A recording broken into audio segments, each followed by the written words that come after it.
Hi guys, this is Praveen from target academy. CA foundation కానీ, CA inter కానీ, CA final కానీ ఎక్కువ మంది ఎందుకు ఫెయిల్ అవుతూ ఉంటారంటే, ఈవెన్ దో కాన్సెప్చువల్ క్లారిటీ ఉన్నా సరే ప్రాక్టీస్ లేకపోవడం వల్ల. సార్ మేము టెస్ట్ సిరీస్ కూడా జాయిన్ అయ్యాం, వీక్లీ ఎగ్జామ్స్ ఏవైతే ఉంటాయో అవి 2-3 ఎగ్జామ్స్ రాసిన తర్వాత మేము డ్రాప్ అయిపోయాం. సో దానివల్ల ప్రాక్టీస్ అనేది బ్రేక్ అవుతుంది. ఇలాంటి ప్రాబ్లం ఫేస్ చేస్తున్న స్టూడెంట్కి ఇది ఒక గుడ్ న్యూస్ అండి. సబ్జెక్ట్కి ఓన్లీ 3 ఎగ్జామ్సే పెడతాం మేము. సార్ మేము సిలబస్ మొత్తాన్ని 3 కేటగిరీస్గా డివైడ్ చేస్తున్నాం. A category, B category, C category. Sir A కేటగిరీలో ఏదైతే ఉంటుందో 30% సిలబస్ కవర్ అవుతుంది. కంపల్సరీ క్వశ్చన్ వస్తుంది ఈ సిలబస్ నుంచి. ఇంపార్టెంట్ టాపిక్స్, ఇంపార్టెంట్ చాప్టర్స్ తీసుకుంటాం. ఇక్కడ కంపల్సరీ మీకు ఏమవుతుంది అంటే క్వశ్చన్ గ్యారంటీ ఉంటుంది కాబట్టి ఇక్కడ ఒక ఎగ్జామ్ పెడతాం. బి కేటగిరీలో 40% సిలబస్ కవర్ అవుతుంది. బి కేటగిరీ ఎగ్జామ్ పెట్టేటప్పుడు ఏ కేటగిరీలో ఉన్నా కూడా సెకండ్ టైం రివిజన్ అవుతూ ఉంటుంది. అంటే 30+40 70% మీద సెకండ్ ఎగ్జామ్ పెడతాం. సి కేటగిరీ సబ్జెక్ట్స్ అంటే రిమైనింగ్ 30%. ఈ సి కేటగిరీ పెట్టేటప్పుడు టోటల్ 100% మీద ఎగ్జామ్ పెడతాం. అంటే ఏ కేటగిరీలో 30%, బి కేటగిరీలో ఉన్న 40%, సి కేటగిరీలో ఉన్న 30%, టోటల్ 100% మీద మేము థర్డ్ ఎగ్జామ్ పెడతాం. ఇలా సబ్జెక్ట్ వైజ్ 3 ఎగ్జామ్సే పెడతాం. ఇవి 3 ఎగ్జామ్సే కాబట్టి కంపల్సరీ రాస్తాడు స్టూడెంట్. దీనివల్ల ప్రాక్టీస్ కూడా అవుతుంది. ఎవరు పేపర్ సెట్ చేస్తారు సార్?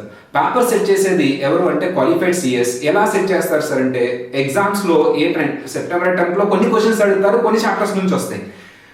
జనవరి అటెంప్ట్లో కొన్ని క్వశ్చన్స్ అడుగుతారు, కొన్ని చాప్టర్స్ నుంచి వస్తాయి. మే అటెంప్ట్లో కొన్ని చాప్టర్స్ ఆర్ అమెండ్మెంట్స్ ఫోకస్ చేస్తూ ఉంటారు. ఇలాంటి ట్రైన్ అనాలిసిస్ ఫాలో అవుతూ మెయిన్ ఎగ్జామ్లో ఎక్కువ క్వశ్చన్స్ వచ్చేలాగా పేపర్ సెట్ చేస్తూ ఉంటాం. నెక్స్ట్ సార్ వాల్యుయేషన్ ఎలా చేస్తారు? నెక్స్ట్ స్క్రీన్ మీద డిస్ప్లే అవుతూ ఉంటాయండి. వాల్యుయేషన్ ఎలా చేస్తారు? కొన్ని sample copies, each and every point చూసి మీరు ఎక్కడ రాంగ్ రాశారో దాని మీద అనాలిసిస్ పాయింట్ రాసి మెంటర్షిప్ కూడా ఇంక్లూడ్ అయ్యేలాగా వాల్యుయేషన్లో ఉంటుంది. అది మీకు పంపిస్తాం. అండ్ ఫోన్ చేసి ఫ్యాకల్టీ ఇన్ కేస్ మీకు ఏ చాప్టర్లో వీక్ ఉన్నారు, ఏ చాప్టర్లో మీరు ఎక్కడెక్కడ ఎక్కువ మిస్టేక్ చేస్తున్నారని ఒక మెంటర్షిప్ కూడా ఉంటుంది. సో ఇది మా వాల్యుయేషన్ ప్యాటర్న్. సార్ మెయిన్ ఎగ్జామ్లో క్వశ్చన్స్ వస్తాయి. ఈ 3 పేపర్స్ నుంచి compulsory questions, most of the questions వచ్చే ఛాన్సెస్ ఉన్నాయండి మెయిన్ ఎగ్జామ్లో. సో ఫౌండేషన్ వాళ్ళు అవ్వచ్చు, ఇంటర్ వాళ్ళు అవ్వచ్చు, ఫైనల్ వాళ్ళు అవ్వచ్చు.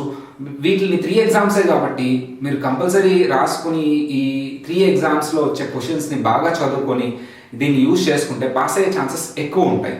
సో ప్రైసింగ్ ఎంత సార్ అంటే ఓన్లీ 300 రూపీస్ పర్ సబ్జెక్ట్ అండి.